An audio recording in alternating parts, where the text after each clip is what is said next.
is the Bharat Jodo Yatra has traversed the length of the country. Remember, it started in Kanyakumari in Kerala and went from pole-bound Karnataka, and here is the map now. You can see, starting from Kanyakumari, it travels the entire pole-bound district of Telangana, which goes to polls later this year. Then it also traveled Karnataka, because Karnataka is also scheduled to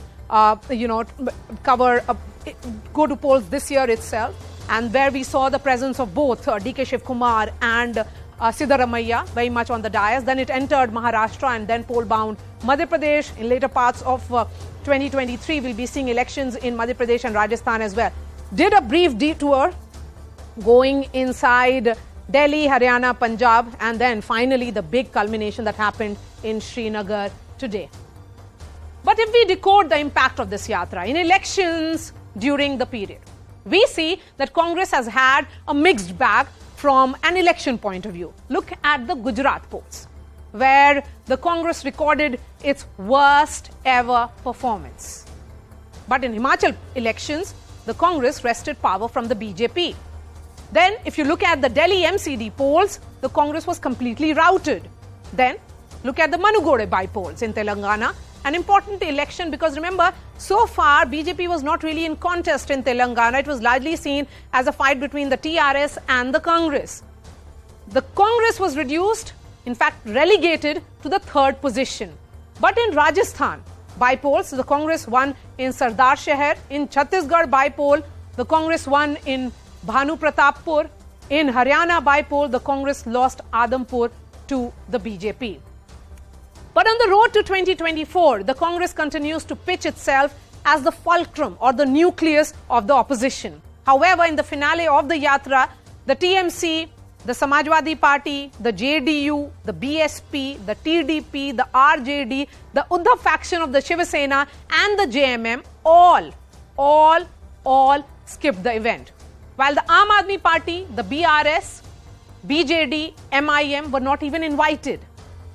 There are regional satraps with national ambitions. Let's not forget that. What is it then it has achieved? There is Rahul Gandhi, who is leading the Bharat Jodo Yatra in hope of reviving the Congress for 2024. Why is it that Arvind Kejriwal has not been even invited for some kind of pitch for opposition unity? Because Arvind Kejriwal himself eyes a national role, because the Aam Aadmi Party got a majority in 2 states, has government in 2 states.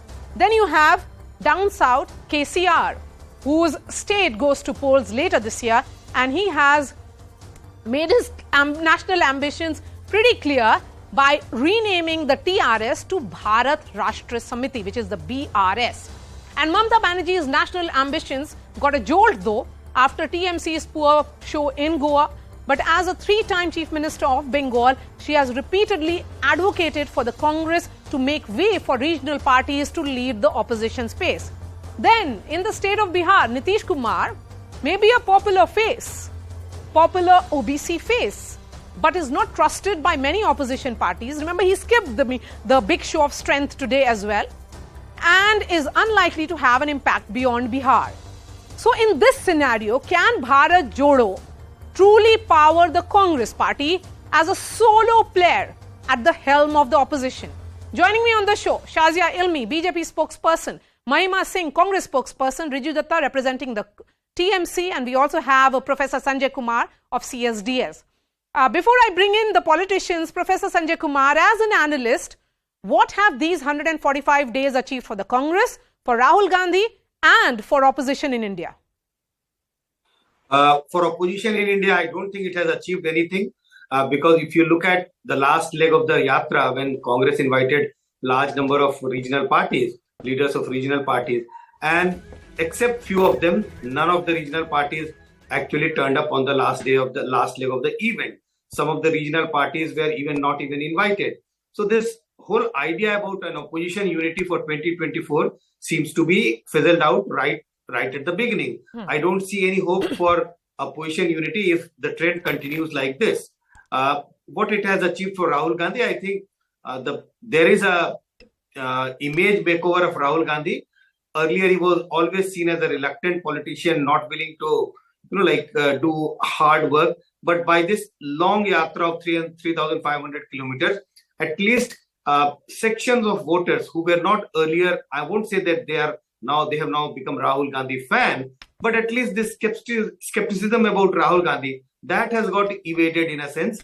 People think that he is capable of doing hard work, and he has demonstrated by going by this long 3,500 kilometers yatra. Finally, has this yatra gained or will help Congress for the 2024 Lok Sabha elections or for the forthcoming assembly elections? Very difficult to say, Marya, at this stage that whether this is going to pay dividends for the Congress, but my own sense is that it will not pay huge dividends for the Congress, electoral dividend. And we should also remember that Congress leaders are also skeptical about that, and that is why most of the Congress leader, Rahul Gandhi himself, kept saying this yatra is not for election. The yatra is not. And why would you say it? Gains. Why would you say it again and again? Do you think that is something that was a bad communication strategy? Why do you want to say that this yatra was not for electoral gains? I mean, the purpose of any political move is electoral validation. I think, Marya, that statement was important when the yatra was going on, because if he has stated clearly this is for political gain, this is for the electoral mobilization, maybe the crowds which the neutral crowds which may not be Congress supporters who turned up to see Rahul Gandhi or walk a few kilometers along with Rahul Gandhi and the Congress in the yatra, they may not have turned up. So in order to make this yatra a big success, in order to attract the attention of the so-called neutral voter, I think that statement was important, and that is why the statement may have been made. But I also believe that many Congress leaders believe that only this yatra cannot give electoral gains to the Congress. That's right. And that is why this was stated well in advance, because they knew after yatra, now there are 9 states which goes to poll. And if Congress does not perform well, and if Congress has stated that we have taken out this yatra for political mobilization, then Congress would have been a difficult situation. Yes. Now, even if Congress does not perform well in these state assembly election, Congress can always say, we have already said, or we had already mentioned, this yatra is not for political gain. So Congress is trying to save the party. The leaders are trying to save the party from a possible debacle, and perhaps, even in 2023. Protect Rahul Gandhi's image also. But, Shazia Ilmi, one thing that these 145 days have established is that Rahul Gandhi is a sincere politician. Now, will the BJP rework its strategy? Because one thing that you were targeting Rahul Gandhi constantly with was that he's reluctant, that he parachutes in and out of politics, that he isn't really serious. Here is Rahul Gandhi saying that I can undertake over 3,000 kilometers of a yatra. So first of all, Marya, I would like to say that, the entire country of India, I mean, this vast expansiveness of who we are, it does not, and its body of politics, the polity, so to speak, it does not rest on one center, whether Rahul Gandhi is capable of sustained action or not. There is much more to Indian politics, Indian voters, India and its consciousness, then whether Rahul Gandhi is capable of something beyond sporadic and spasmodic political activity, which he camouflages as apolitical. There is such a lot of contradiction in all that he has stated, and Sachin Pilot just did, who spoke for the Congress and for his party, is that it is not a political yatra, yet you invite the political parties. You invite those parties with whom you can have some kind of truck with to go ahead. You obviously stay away from those who will not come with you and consider you a political untouchable. So it's a little bit of this and a little bit of that. But I just want to tell everybody in the Congress party that if you think this self-indulgence, this that this whole obsession and this delusion of who Rahul Gandhi is, and that the whole country will now say, oh, Rahul Gandhi can work, and that's why we are with this party. There are deeper complex issues, and factors that work than this obsession that one but Shazia, moving away from that, the message, yes. To us as people. No, Marya, even then, I agree. There is more. There has got to be more to a political party. Yes. So that is what I'm going to ask Mahima Singh. What after this yatra?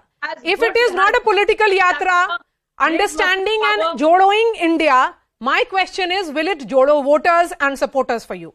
Mahima Singh, how much of a setback was it today that you had invited 21 political parties and just 5 of them turned up? They have sent a message that yes, Rahul Gandhi may have undertaken over 3,000 kilometers of yatra, but as far as they are concerned, they do not see that reason strong enough for them to be lobbying around the Congress.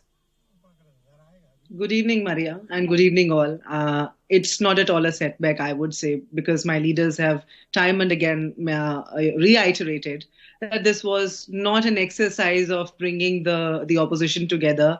We are all like-minded in our pursuit of ousting the BJP of this country, the politics of hatred of this country. And so it remains a matter of fact that we are all together. We are like-minded in that. And in fact, most of the invitees have conveyed their best wishes to us by correspondence. Some of them, could join. Some of their leaders could join. Many were occupied. There are ensuing elections in 3 states. But, I would like to certainly start with, my favorite lines that Rahul Gandhi ji has spoken in these last few days. He said, love, affection and listening, I believe, are powerful forces. And these words, Marya, to me, and to every citizen of the country and to everybody who witnessed this exhilarating, Mahima, but politics is not about philosophy. These are philosophical ideas. It may be all right, but politics is about getting numbers. It is about sending a message that this yatra is a success only and only if it actually manages to win states for the Congress party. Marya, if love, affection and listening seem to us like philosophical ideas, then what is Man Ki Baat? Then what is Pariksha Pe Charcha and things like that? I believe that he's talking real sense of democracy. He's talking about listening. He's been listening. He's walking the talk. On the other end, we have our Prime Minister who's not held a press conference in eight years. And here is Rahul Gandhi who's held over a dozen of press conferences all across the state. Okay, Shazia, respond to that. Shazia. Somebody was... Just a moment. Yes. My thought. Let me my thought, Marya. Yes, Shazia, let her respond, please. You have made your point, yes. Shazia, respond to this. Indian voter cares whether Rahul Gandhi is capable of great stamina. Do you think that is what a politics is all about? Don't you find it self-indulgence of an obsessive and delusional, the kind of conversation we are even having? I mean, is there any comparison? And what is so great about having a press conference? We know the famous press conferences of Manmohan Singh.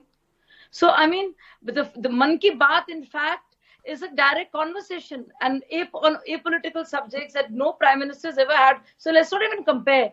But, I mean, just the fact that, Rahul Gandhi, is he proving to voters or the Congress party and the rank and file or to himself that he is capable of some sustained political action?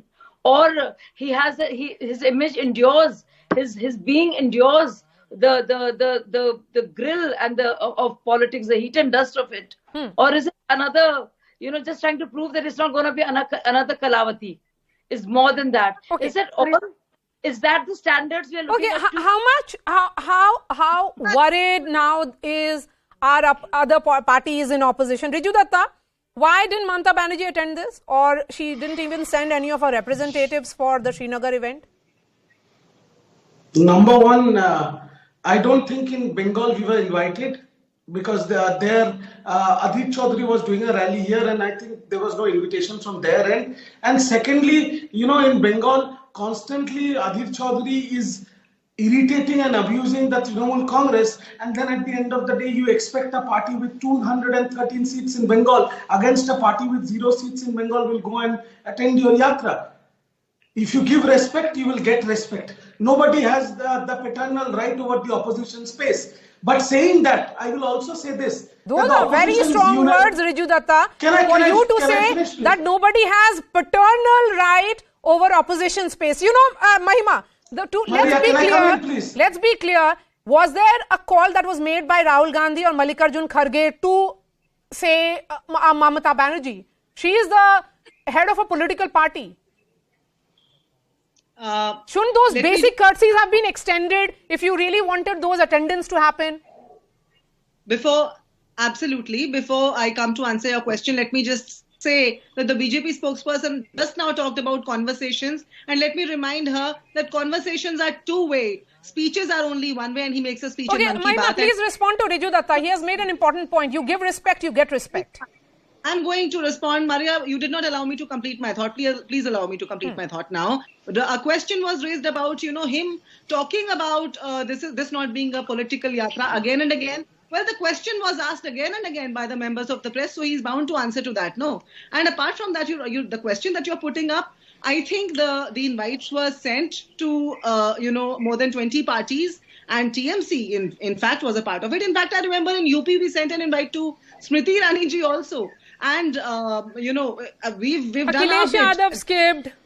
Chandrababu Naidu was not present. You have RJD and JDU with whom you run an alliance government in Bihar. Both of them were absent. You have a Jharkhand chief minister with whom you run the government in Jharkhand.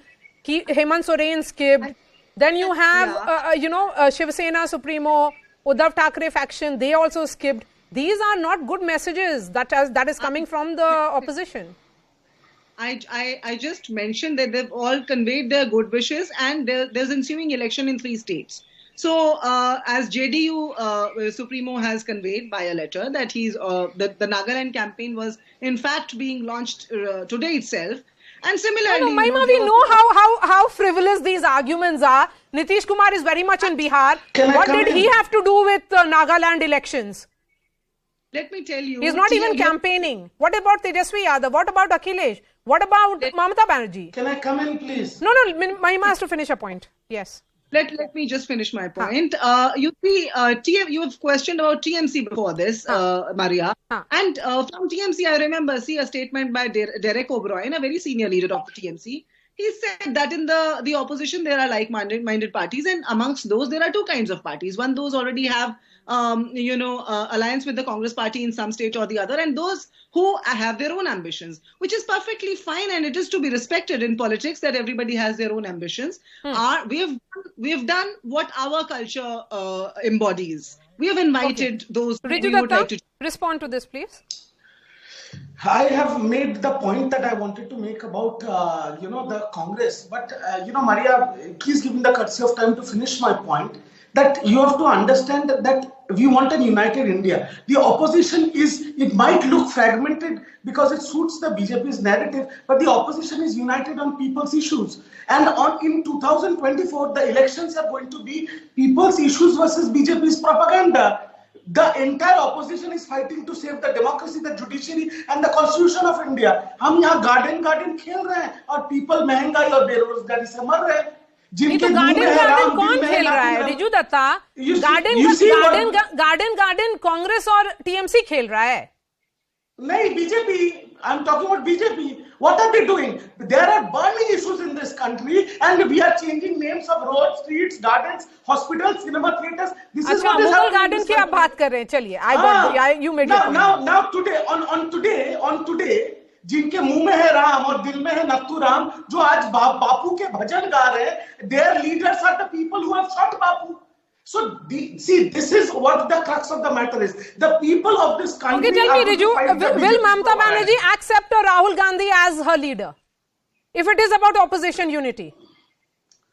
I think, because you are a very senior journalist, we have seen in the past that in this country, there has been government who have been ruling this country where it is an alliance, post-poll alliance of multiple parties. That can also happen, or there can be a pre-poll alliance. But one message I will give to BJP, and that is that at one point of time, this Indian National Congress has 400 seats, and they lost the next election. So don't get on your high horse and fly high, because then you will fall very Shazia hard. Ilmi, quickly respond to that, and then the final word to Sanjay Kumar. I think Mr. Vista doesn't know what to say.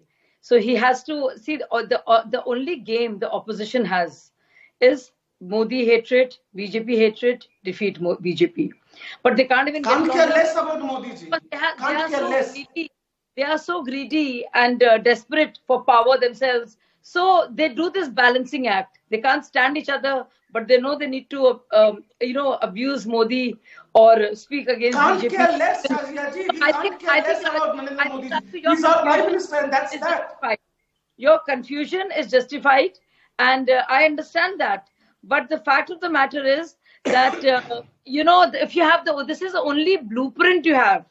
The entire idea that unites all of you is Modi hatred. Clearly, people can see through it because you're not actually united. You are just doing it because you can go to power, and it's all politics. And I think that kind of game is so shallow and it's pretty easily comprehended. You think the average voter or an average Indian does not know the game you're playing? You fight here, you do jappi puppies elsewhere. It's all too apparent and all too shallow, based on just one thing adhesive that joins all of you. Is Modi. Okay. If anti-Modi is of Mr. Modi is the issue that can unite opposition, let's see. But even that is not happening. If anything, it was visible today. Professor Sanjay Kumar, as we have said, here is opposition which is clearly saying that there is no question of uniting. They are looking for post-poll arrangements. But my question then is that will the Congress be ready for understanding that in states, in several states, they have ceded space. The battlegrounds have changed. We know the example of what happened in the state of Uttar Pradesh. It is the Samajwadi Party versus the BJP. Then in the state of Bihar, it is JDU, RJD versus the BJP. In Bengal, it is another party versus the BJP. So the game has changed. Do you think Congress will accept it, or they'll be waiting for another round of setbacks, electoral setbacks, before they accept it? Marya, if there is no formal alliance of Congress with the parties you have mentioned, with Samajwadi Party or with Trinamool Congress or with RJD and JDU, then I don't think that Congress is going to sacrifice their right to contest in these elections in these states. So Congress will put up candidates in West Bengal if there is no alliance. Congress is going to put up all 88 candidates if there is no alliance in Uttar Pradesh with Samajwadi Party. So I don't think Congress is ready to accept the reality. If there is no alliance, they would try and suffer another. That's bound to happen if there is no alliance. That Congress will go solo in these states, and it is bound to suffer a massive setback in 2024 in all the states where regional parties are very, very strong. All right.